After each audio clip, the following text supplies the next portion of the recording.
오늘 제 1장의 6항만 살펴보도록 하겠습니다. 시간이 좀 없을 것 같고요. 1장 성경 중에서 6항입니다.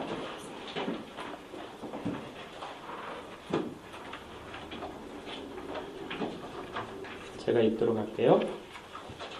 하나님 자신의 영광, 사람의 구원, 믿음, 그리고 생활에 필요한 모든 것과 관련한 하나님의 전체 경륜은 성경에 분명하게 기록되어 있거나 또한 적절하고 필연적인 논리적 규결로 인하여 성경으로부터 추론될 수 있다.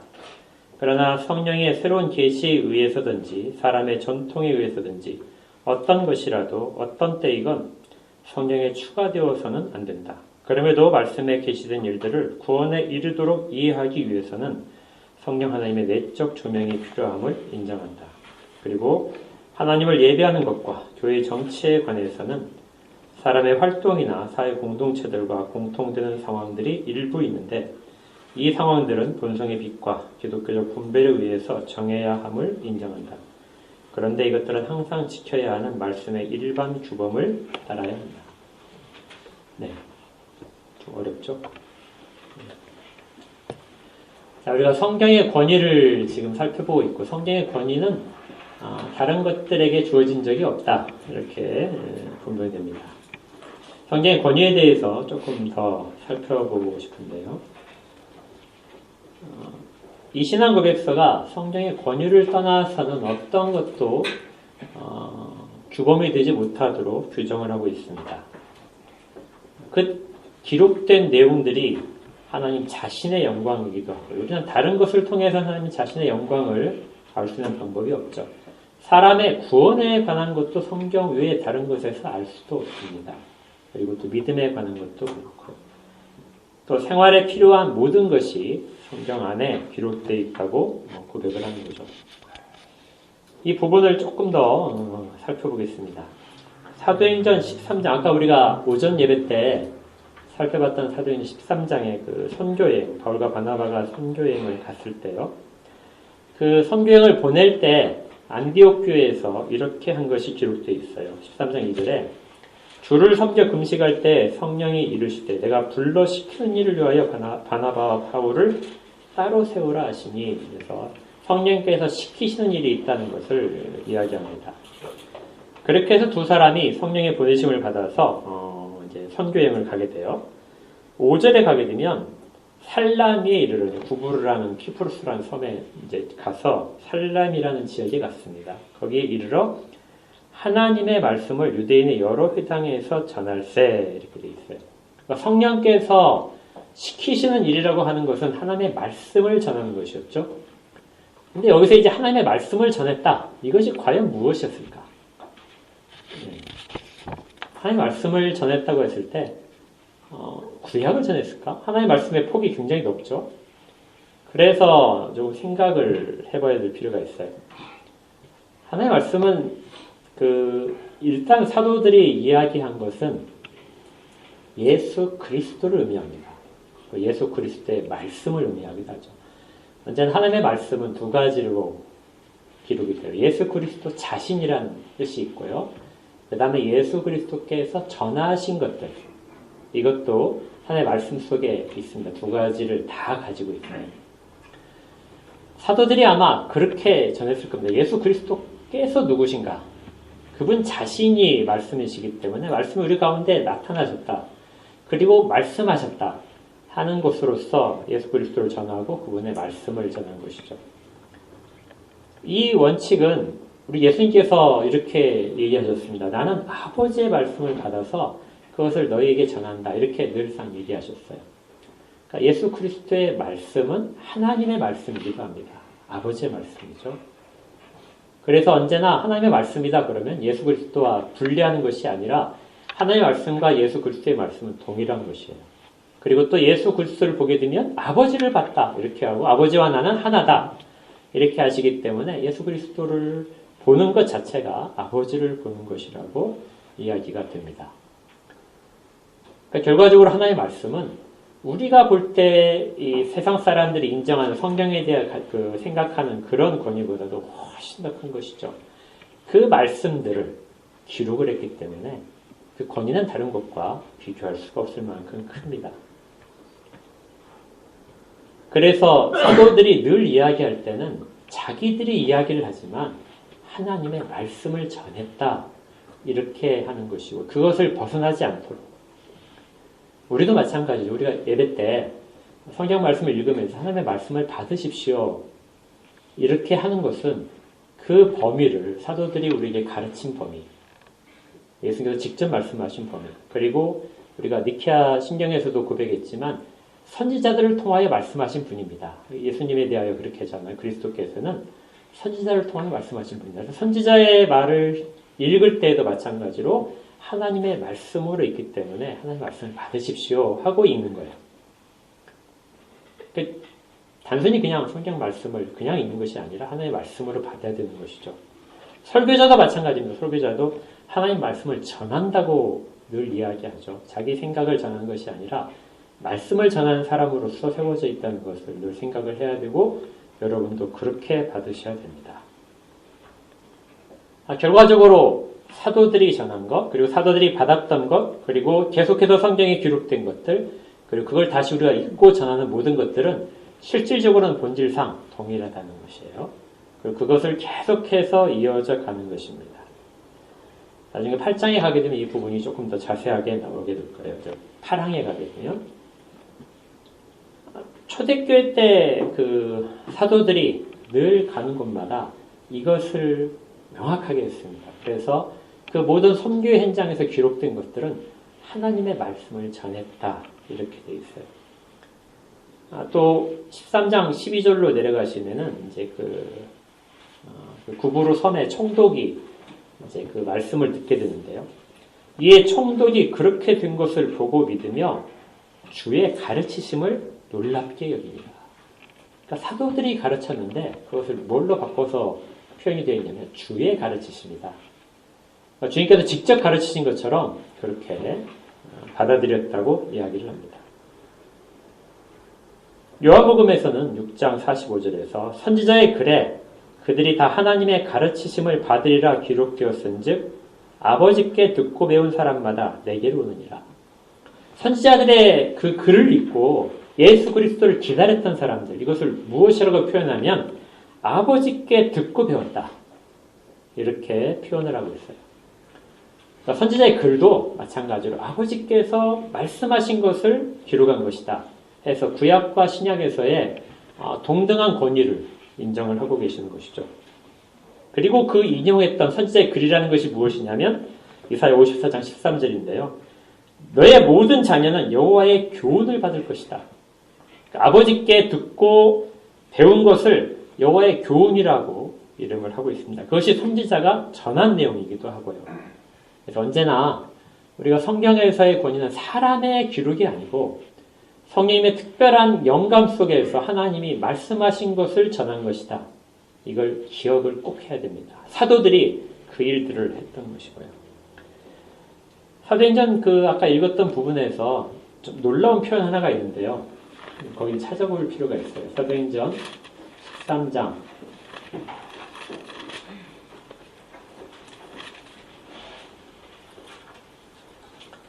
48절입니다.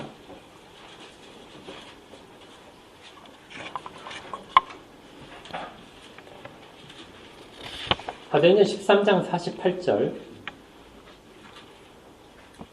우리 같이 한번 읽어볼까요? 시작! 이방인들이 듣고 기뻐하여 하나님의 말씀을 찬송하며 영생을 주시기로 작정된 자는 다 믿더라. 영생을 주시기로 작정된 자들이 다 믿었는데요. 그들이 믿으면서 한 것을 무엇이라고 했냐면 우리 오전에 기뻐했다는 것은 했잖아요. 하나님의 말씀을 찬송했다고 되어 있어요. 이거 독특한 표현입니다. 그러니까 말씀을 들었는데요. 하나님의 말씀을 찬송을 했대요. 이게 좀 색다른 표현이죠. 그러니까 주님을 찬양할 수도 있고 하나님을 찬양할 수도 있어요. 그런데 말씀을 찬양했다고 되어 있습니다. 이 말씀이 조금 전에 제가 말씀드렸던 그 예수 그리스도의 모든 것들, 우리에게 나타나신 이러한 것들을 예수 그리스도를 담아낸 것이라고 생각을 하고 있는 거예요. 그래서 하나님의 말씀은 찬양의 대상이 될 수 있다는 겁니다. 이건 어떤 새로운 우상 숭배가 아니라요. 하나님의 말씀은 그대로 그 모든 권위들을 인정을 하기 때문에 그래요. 여러분들이 그래서 이 성경 말씀의 권위는 우리가 생각하는 것보다 훨씬 더 큽니다. 하나님이 그렇게 정하셨어요. 시편 138편에서 다윗이 이렇게 노래를 했어요. 1절과 2절에서 내가 전심으로 주께 감사하며 신들 앞에서 주께 찬송하리이다. 내가 주의 성전을 향하여 예배하며 주의 인자하심과 성실하심으로 말미암아 주의 이름에 감사하오리니 이는 주께서 주의 말씀을 주의 모든 이름보다 높게 하셨습니다. 무엇을 높게 하셨다고요? 주의 말씀을 주의 모든 이름보다도 높게 하셨습니다. 그래서 이것을 주석서마다 뭐라고 설명을 하냐면 그것이 예수 그리스도에 대한 예언이다. 주의 말씀을 예수 그리스도라고 이렇게 설명을 하는 성취되신 예수 그리스도 이렇게 기록을 합니다. 그러니까 이만큼 성경의 권위는 굉장히 높은 것이죠. 그래서 이런 성경에 돌려줘야 될 권위들 이것을 누군가 다른 것이 취한다든지 그것과 동등하게 여기도록 만드는 것들은 우리 믿음의 선배들이 철저하게 차단을 했던 것이고요. 의경을 받아들일 수 없었던 것도 단순히 그냥 인정하면 되지 않느냐. 로만 카톨릭과 타협 속에서 조화를 이루기 위해서 할 수도 있지 않느냐. 이 모든 것들은 인정을 절대 할 수 없는 것이죠. 이것이 우상 숭배와 관련된 것으로 다 받았던 것입니다. 그러니까 이제 우리를 돌아보게 되면 우리가 과연 성경의 권위를 그만큼 인정을 하고 있는가? 성경 말씀에 읽으면서 그 말씀대로 과연 내게 지금 말씀하신 하나님의 직접적인 말씀이라고 듣고 순종할 그런 자세가 되어 있는가? 그렇지 않다면 우리는 성경의 권위를 제대로 인정을 하고 있지 않은 것이죠. 주님의 백성이라고 하면서 예수님을 나의 구주라고 이야기하면서 주님의 말씀을 따르지 않는다는 것은 실질적으로는 가능하지 않은 일입니다. 이제 나 성경 말씀에 대하여 그렇게 꼭 생각을 하십시오. 내게 주시는 하나님의 말씀입니다. 이건 직접적인 모든 권위를 가지신 내게 말씀하시는 말씀이다 하는 것을 꼭 기억하시면서 받아야 될 필요가 있어요. 이제 6항을 조금 더 이제 자세히 보겠습니다. 성경에 그러면 어떤 내용들이 기록되어 있느냐? 그 성경 안에 담겨져 있는 내용들을 첫 번째 문장에서 다루고 있어요. 하나님 자신의 영광이 담겨 있습니다. 사람의 구원과 믿음과 그리고 생활에 필요한 모든 것과 관련된 하나님의 전체 경륜, 하나님의 통치하시는 다스리시는 모든 것들이 담겨 있다는 것이죠. 이런 것들이 성경에 두 가지 방식으로 되어 있다. 하나는 분명하게 기록되는 부분이 있고 하나는 분명하지 않게 기록된 부분이 있다는 거예요. 그러니까 우리가 성경을 하나님의 권위로 이렇게 인정을 하지만 그 속에는 명확하게 알 수 있는 것이 누구나가 읽으면 당연히 알 수 있는 내용들이 있고 어떤 내용들은 조금 애매모호해서 그것들을 해석을 할 필요, 성경을 해석할 수 있는 그런 해석하는 것을 통하여 알 수 있는 이걸 추론이라고 하거든요. 그렇게 해서 알 수 있는 그런 내용들로 되어 있다는 것이죠.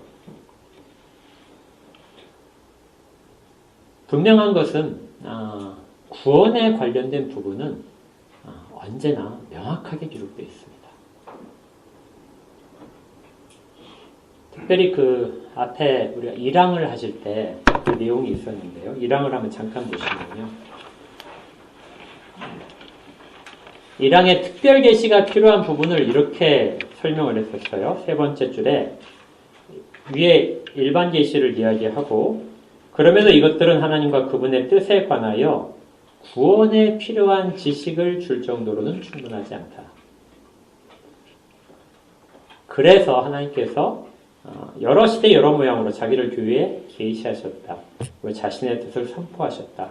이것을 우리가 성경이라고 하고 특별계시라고 하죠. 특별계시는 구원에 관련된 지식에 있어서는 명확하게 표현된 겁니다. 성경에서 어디를 보더라도 구원에 관련된 부분은 동일하게 다 받을 수 있다는 거예요.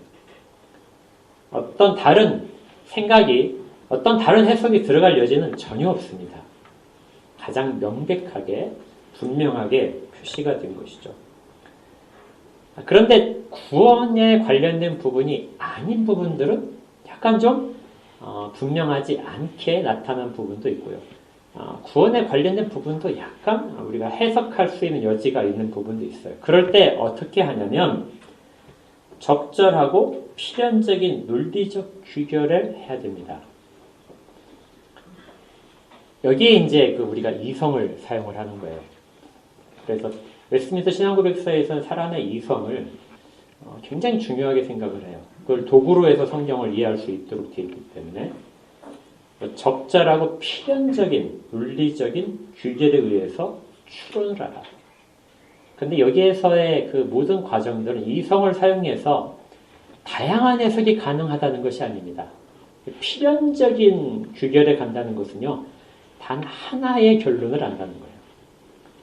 그러니까 애매모호하지만 실질적으로 그것들을 따져보게 되면 전체 성경 속에서 해석하고 문장을 해석하고 하게 되면 결론은 단 하나다 하는 것이죠. 그래서 성경에서는 구원에 관련된 부분에 있어서는 어떤 부족한 점도 없어요. 다른 길로 성경을 읽으면서 빠져나갈 수 있는, 다른 해석을 할 수 있고 다른 이해를 할 수 있는 방법은 아무데도 없다는 것이죠. 그럼 막혀 있다는 겁니다. 그래서 오직 성경 속에서 우리는 구원에 필요한 모든 지식들을 받을 수 있다는 것입니다.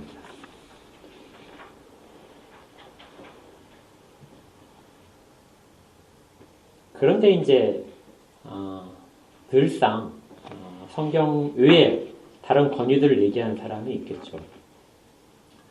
로마 교황 같은 경우에는 그 성경과 동등한 그런 그 가르침을 선포할 권리를 갖고 있어요. 권위를 갖고 있다고 저들이 주장합니다.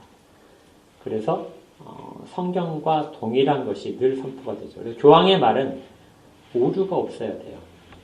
그 말이 잘못되더라도 그걸 고치지 못하는 것이니까 굉장히 오랫동안 사람들은 그걸 진리라고 성경과 동등하다고 여기게 됩니다. 그런 방식의 다른 가르침이 성경과 추가되거나 성경과 동등하게 갖는 것은 없다. 성경만으로 충분하다. 로만 카톨릭이 이것을 자꾸 이렇게 하려고 하는 이유가요. 그들의 그 주장 속에는 성경이 충분하지 않다 이겁니다. 성경이 충분하지 않기 때문에 교회가 성경을 해석해 줘야 된다. 그래서 성경을 해석하는 사람들이 주교예요. 카톨릭에 있는 주교들. 성경을 해석해서 가르치는 사람들이 주교의 임무입니다. 그래서 로만 카톨릭에서는 주교가 굉장히 중요해요. 그 위에는 추기경 이런 사람보다, 그리고 밑에는 신부보다 주교가 중요합니다. 그래서 별명이, 주교의 별명이 가르치는 교회예요. 카톨릭에서는 사제가 교회를 대표하거든요. 그래서 주교는 가르치는 교회입니다. 주교가 가르치는 거예요. 주교가 가르치는 내용이 성경의 그 실제적인 내용과 같다고 늘 이야기를 하는 것이죠. 교회가 해석을 해주어서 성경을 이해할 만큼 그렇게 구원에 대한 것이 명확하지 않다. 이것은 잘못된 해입니다.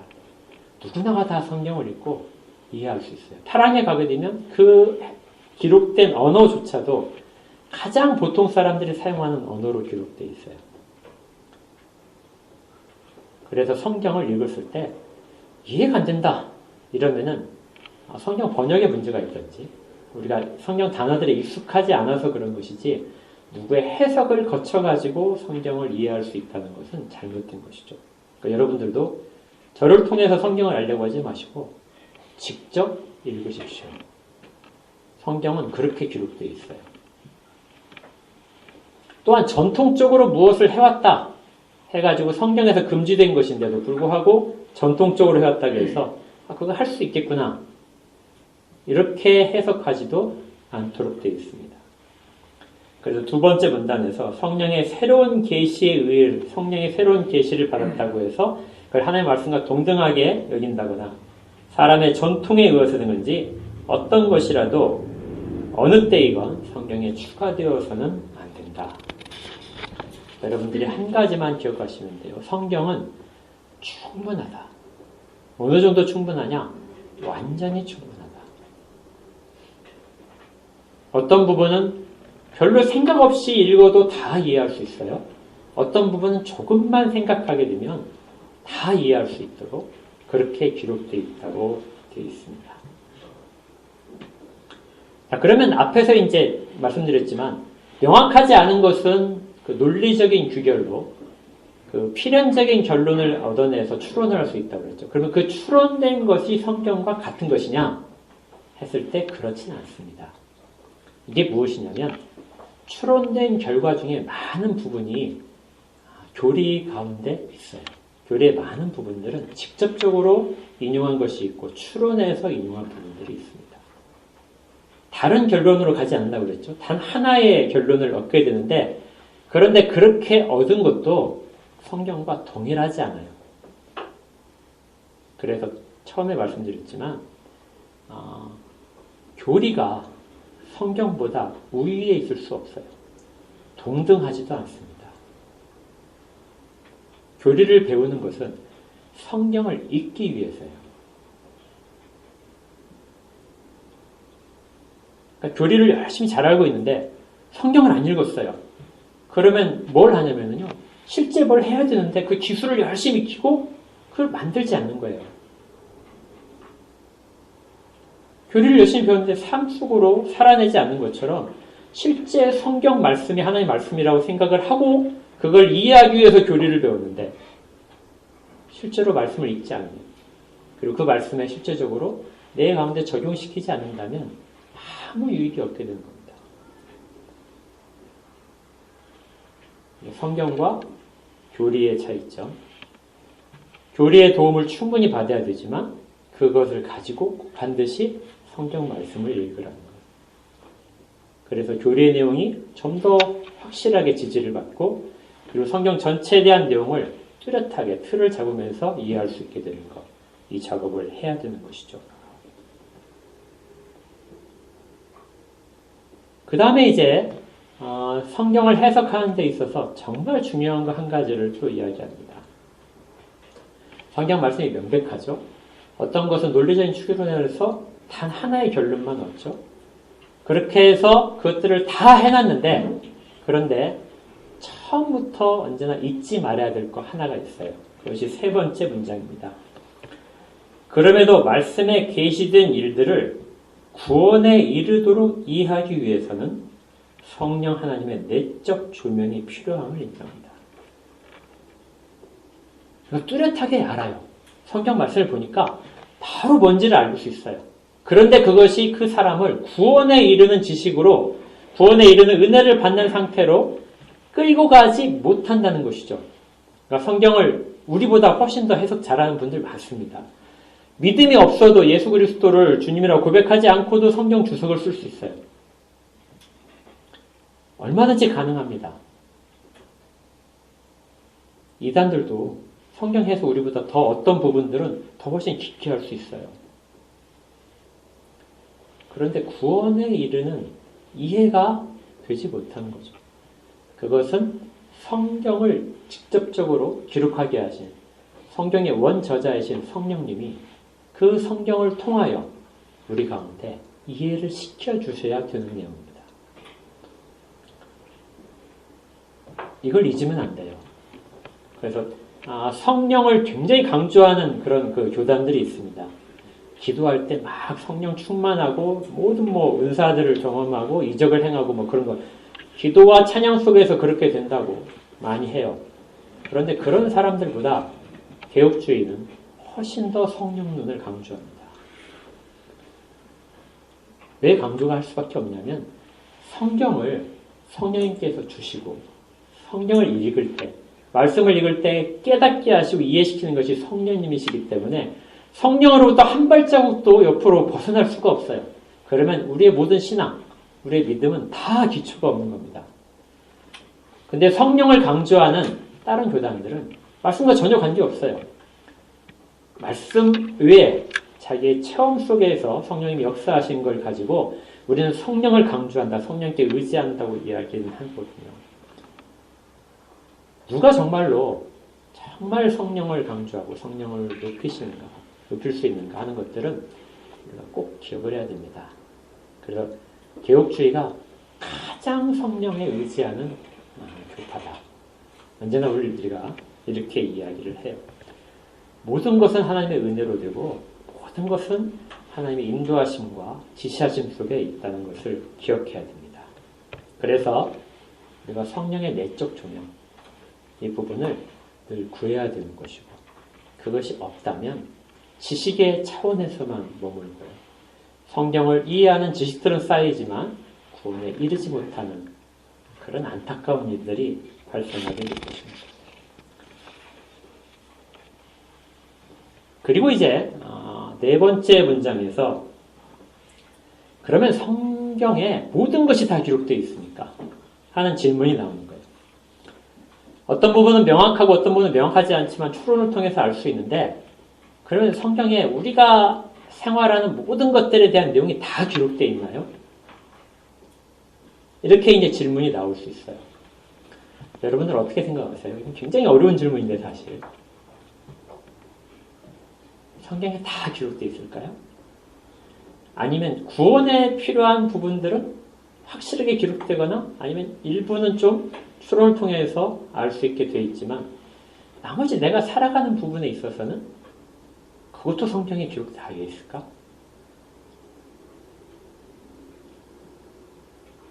여러분들은 어떻게 생활하십니까? 여러분들 집에서 부부싸움 하셨어요? 그걸 해결하기 위해서 성경을 읽으시나요? 여러분들 굉장히 어려운 일을 당했어요. 심리 상담한 분들을 찾아가기도 하고, 전화 상담을 하기도 하고, 사역자를 찾아가기도 하겠죠. 성경 속에서 답을 찾은 적이 있습니까? 예. 만약에 우리가 성경에서 모든 것이 기록되어 있다면 성경에서 답을 찾아야 돼요. 그것보다 더 확실한 해답은 없습니다. 근데 그렇지 않다는 것은 우리가 어떻게 생각하는 거냐면 성경의 모든 것은 기록되어 있지 않다. 이렇게 생각하는 거죠. 자, 여기 답이 뭐라고 되어 있었죠? 아까 첫 번째 문장에서 하나님 자신의 영광, 사람의 구원, 믿음, 그리고 뒤에 뭐라고 되어 있어요? 생활에 필요한 모든 것과 관련된 하나님의 전체 경륜은 성경에 분명하게 기록되어 있건 아니면 추론을 통하여 알 수 있다. 그래서 성경에서 가장 모든 것들을 1차적인 질문을 성경에 던지고 하나님 말씀 속에서 깨달아야 된다. 이렇게 하는 거죠. 옆에 있는 2항으로 가볼까요? 2항의 마지막 줄을 보게 되면 성경에 대한 것 중에 이렇게 되어 있습니다. 이 모든 책은 하나님의 영감에 의하여 믿음과 뭐라고 되어 있죠? 생활의 규범으로 주어졌다. 그러니까 우리 생활의 규범으로서 성경을 읽어야 되는 것이죠. 구원에 관련된 내용뿐만이 아니라 생활에 관련된 것도 성경 속에서 찾아라.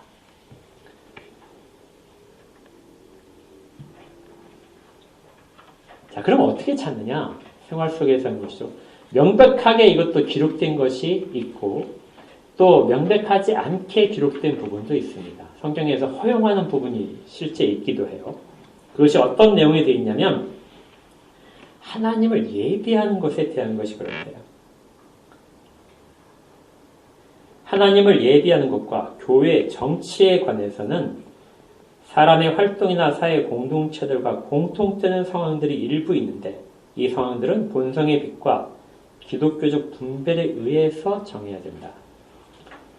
그러니까 성경에 예배하는 것이 기록되어 있어요. 그런데 구체적으로 어떤 방식으로 예배를 드려야 되느냐, 또 몇 시에 예배를 시작하고, 또 어떤 부분은 목사가, 사역자가 읽어야 되고 어떤 부분은 성도들이 기도를 하고 이런 식의 내용들, 어떤 찬송가를 불렸든 이런 것들에 대한 내용들이 다 기록이 되어 있냐 성경에. 그렇게 했을 때 그런 부분들은 기록이 안 돼 있을 수 있다는 겁니다. 그러니까 성경이 모든 것을 기록을 하고 있는데 기록이 안 돼 있을 가능성이 있는 부분들이 여전히 있어요. 그럼에도 불구하고 생활에 필요한 모든 것이 기록되어 있다고 우리가 생각을 하고 그 권위를 인정하죠. 그러면 우리의 작업은 우리가 일반적으로 성경에서 없는 부분들을 찾아가야 됩니다. 그 찾아가는 방식이 어떤 식으로 되어 있냐면 사람의 활동들을 하는 거예요.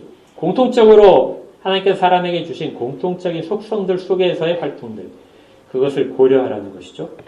또 사회 공동체들이 공통적으로 인정하는 부분들, 그런 부분을 또 반영을 하라는 겁니다. 왜냐하면 그것조차도 하나님이 주장하신다고 늘 여기기 때문에 그래요. 그리고 일반 계시조차도 세상에 있어서의 선한 것, 그런 것들도 하나님이 주장하신다. 세상의 권력자들도 하나님이 붙들고 계신다. 그렇다면 그들을 통하여 일하시는 부분도 우리가 충분히 성경을 명확하게 이해하지 못할 때에는, 그리고 성경께서 우리에게 판단을 유보하실 때는 충분히 이성 속에서 가능하다는 거죠. 고린도전서 1장 13절에 이렇게 돼 있어요. 이게 머리를 가리고 예배를 드려야 될지, 그 다음에 머리를 가리지 않고 예배를 드려야지, 여자는 긴 머리를 길러야 되는지 머리를 짧게 하고 해야 되는지, 이런 부분에 대한 그 논의가 고린도 교회에 있었습니다. 바울 사도께서 그걸 답을 이렇게 해요. 너희는 스스로 판단하라. 그러니까 명령을 하지 않고 스스로 판단할 수 있는 일이다. 이렇게 하고요. 여자가 머리를 가리지 않고 하나님께 기도하는 것이 마땅하냐? 만일 남자에게 긴 머리가 있으면 자기에게 부끄러움이 되는 것을 본성이 너희에게 가르치지 아니하냐. 이게 본성이 가르친다는 것이죠. 이 본성은 우리가 1항에서 처음에 했던 거, 본성의 빛에 해당하는 부분입니다. 사람의 양심이라든지 기본적인 종교심, 이성들, 이런 것들을 통하여 스스로 판단을 해서 해도 된다 하는 것이에요. 또한 만약에 여러 사람들이 동일한 결론을 얻지 않을 수 있어요. 동일한 결론을 얻는 것이라면 괜찮은데 성경 본문을 읽으면서 동일한 결론을 얻어지지 않을 경우가 있습니다. 명확하지 않은 것이죠. 그럴 때는 어떻게 하느냐? 고린도서 14장 26절에 그런즉 형제들아 어찌할까? 너희가 모일 때 각각 찬송시도 있으며 가르치는 말씀도 있으며 계시도 있으며 방언도 있으며 통역함도 있나니, 이건 초대교회 때 예배 모습을 기록하고 있어요. 그걸 어떻게 하라고요? 모든 것을 덕을 세우기 위하여 하라. 그것들이 예배의 요소 중에 각각을 다 차지하고 있는데 그것들이 전부 다 어떻게 하라고요? 덕을 세우는 데 있어서의 유익하게 둘 수 있도록 하라는 것이고요. 덕을 세우지 못한다면 그것이 거기에 있을 필요가 없다는 겁니다. 그리고 14장 40절 우리가 읽었던 것처럼 모든 것을 품위 있게 하고 질서 있게 하라. 이 부분들은 일반적인 말씀의 법칙 속에서 주어지는 거예요. 이건 역시 말씀 속에 있기 때문에 우리는 이것에 따라서 판단을 해야 되는 것이죠. 어떤 부분은 명확하게 되어 있습니다. 그건 반드시 시켜야 돼요. 어떤 부분 명확하게 하지 말라고 되어 있으면 그건 반드시 해야 돼요. 안 해야 됩니다. 그런데 우리가 조절할 수 있도록 허용된 부분들이 있고요. 당시의 사회적인 그 환경 속에서, 문화적인 환경 속에서 변경될 수 있는 부분도 있습니다. 교회 정치도 마찬가지고. 장로교만으로 모든 교회가 정치 형태를 가져야 된다. 이것도 아니에요. 이 신앙고백서가 작성될 때 여러 교파들이 있다고 했잖아요. 그 교파들이 다 인정되는 겁니다. 공동의 신앙고백서를 작성하면서 우리는 장로교니까 장로교만 해야 돼. 장로교로 통일해야 돼. 우리는 침례교니까 침례교만 해야 돼. 우리는 회중파니까 질수 없이 해야 돼. 우리는 어떤 권위도 인정하지 않아. 그런 모든 사람들이 모여 있어요. 그 사람들을 데리고 신앙 고백서를 공동으로 성령에 의지해서 금식하면서 정한 것이, 그런 것들에 대해서는 우리가 사람의 활동 속에서, 그리고 사회 공동체들의 공통된 상황 속에서 인정할 부분을 인정하자. 대신 본성의 빛과 기독교적인 분별은 꼭 있어야 된다. 아까 고린도전서 14장에 있던 것처럼 모든 것을 덕을 세우기 위해서 하고 모든 것을 품위 있게 하고 질서 있게 하는 부분은 언제나 원칙으로서 주어지고 있다. 그 안에서 조절하라는 것이죠. 성경은 그래서 모든 것을 담고 있지만 그것을 우리에게 명확하게 알려주는 부분과 우리의 이성을 사용해야 할 부분, 그리고 통념적으로 받아야 될 부분들, 그리고 다른 사람과의 관계 속에서, 전체 공동체 속에서 질서 있게 행할 부분들을 또다시 우리에게 정하도록 가르쳐줍니다. 물론 웨스트민스터 신앙고백서가 작성된 다음에 예배 모범이 작성됐어요. 그래서 이렇게 예배드리는 것이 좋다 하고 되어 있는데 이거 이름을 예식서라고 하지 않았습니다. 그냥 예배 모범이라고 했어요. 예식서와 예배 모범의 차이점은 예식서는 꼭 그대로 해야 되는 거예요. 반드시 그대로 지키고 거기에 나와 있는 기도문도 그대로 쓰고 그렇게 하는 것이 예식서입니다. 지키지 않으면 잘못하는 거예요. 그러나 모범은 그 틀 속에서의 적당한 변형들, 물론 기독교적 분별을 벗어나면 절대 안 됩니다. 그런 부분들이 허용되는 것으로서의 모범을 이야기를 한 것이에요. 무분별한 예배는 안 됩니다. 그러나 아주 완고하게 틀에 박힌 예배도 그렇게 성경에서 비추어 때는 적절하지 않다고 보는 겁니다. 어떤 분들은 이제 이것을 정말 완고하게 적용하시는 분이 있어요. 모든 것들은 다 성경에 있기 때문에 성경 말씀에 그대로 따라야 된다고 하는 분들도 있고요. 그래서 1.16도 바꿔서 보지 않고 그렇게 하는 분들이 있습니다. 이게 개혁주의에 다 있는 것이거든요. 개혁주의 안에서도 어떤 분들은 성경에서 명확하게 있는 부분과 단순하게 기록된 부분이 있다. 구원에 관련된 부분은 정말 명확하지만 그 외에 일반 계시로 된 부분들은 성경에서 그걸 추가로 설명을 다시 해줄 필요가 없다. 그래서 일반 계시에 대한 부분들은 단순하게 되어 있다. 물론 그것들이 모든 것들보다 권위가 있지만요. 그리고 좀 더 치우친 분들은 성경에는 일반 계시에 관련된 우리 생활에 관련된 부분은 하나도 없다. 요즘 그런 분들이 이제 점점 많아지고 있어요. 성경은 구원에 관련된 부분만 권위가 있지 그렇지 않은 부분들, 뭐 역사라든지 과학이라든지 이런 부분은 전혀 권위가 없다 해서 성경의 권위를 그런 구절들은 전혀 인정하지 않는 분들도 개혁주의 안에 지금 점점 많아지고 있습니다. 우리는 언제나 이걸 붙잡아야 돼요. 성경은 하나님의 영광과 우리의 구원과 믿음과 삶, 생활에 필요한 모든 것들을 담고 있고 그것이 우리의 유일한 규범이다. 대신 명확하지 않은 부분들, 삶의 영역에서의 명확하지 않은 부분들도 분명히 성경에서 지시하셨다. 우리의 덕을 세우는 한계 내에서 질서 속에서 하도록. 그리고 우리의 이성을 충분히 사용을 해서 할 수 있도록 하셨다. 그것을 모두 다 인정하는 것. 이것이 우리가 성경을 대할 때 바르게 대하는 것입니다. 성경은 우리에 관해서 완전히 충분하게 모든 것들을 알려주시는 거예요. 그래서 믿음이 좋은 사람들은 성경 속에서 그 모든 것들을 받게 됩니다. 성령님의 조명하심은 그 모든 것들을 충분히 가능하게 하세요. 우리가 성경을 정말 하나님의 말씀으로 받고 있다면 이 부분을 절대 잊지는 안 됩니다. 꼭 기억하십시오. 성경은 하나님의 말씀이에요. 우리에게 필요한 모든 것들을 주시는 통로입니다. 다 담고 있지 못해요.